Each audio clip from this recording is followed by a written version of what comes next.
Well, the Central Narcotics Bureau is targeting the proliferation of new psychoactive substances, or NPS, in Singapore as supply rises exponentially worldwide. Now, these lab-produced substances mimic the effect of controlled drugs like cannabis and heroin and can be smuggled in the form of everyday items.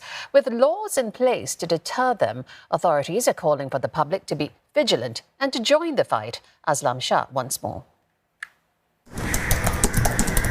Mr. Gopal Mahey is a psychotherapist helping others deal with drug abuse. But addiction spares no one.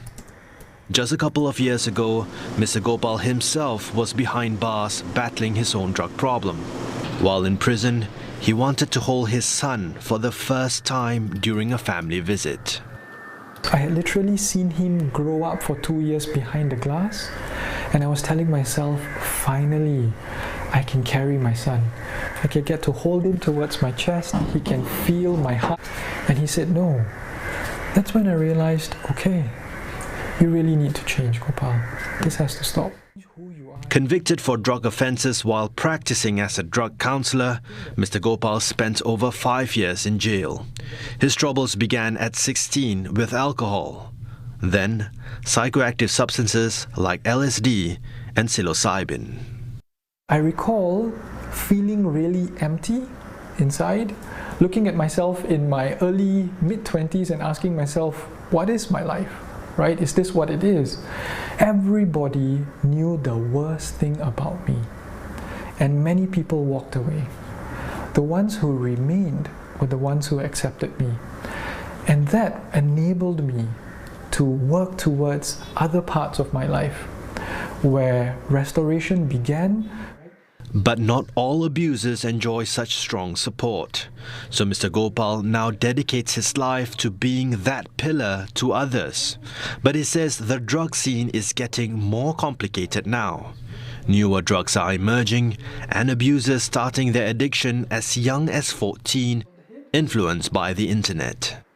It is very worrying because the uniqueness of NPS is you do not know the source and the origin and what's going into all of this.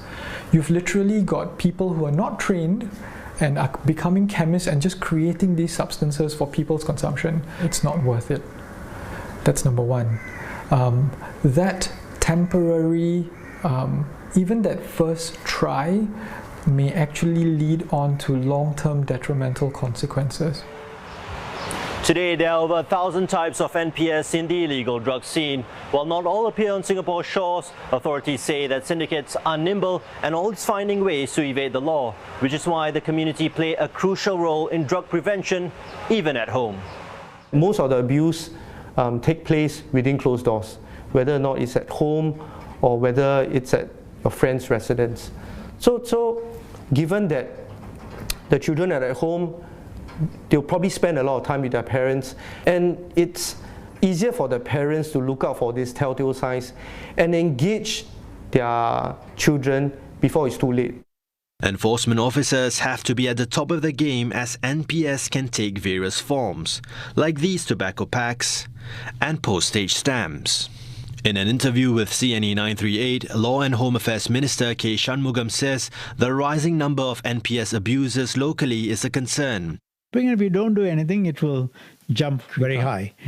And so we are again doing a lot of things, looking at how these things can get imported, how we can raise awareness of NPS, what the consequences are, so campaigns, and how you can be resilient against misinformation on NPS.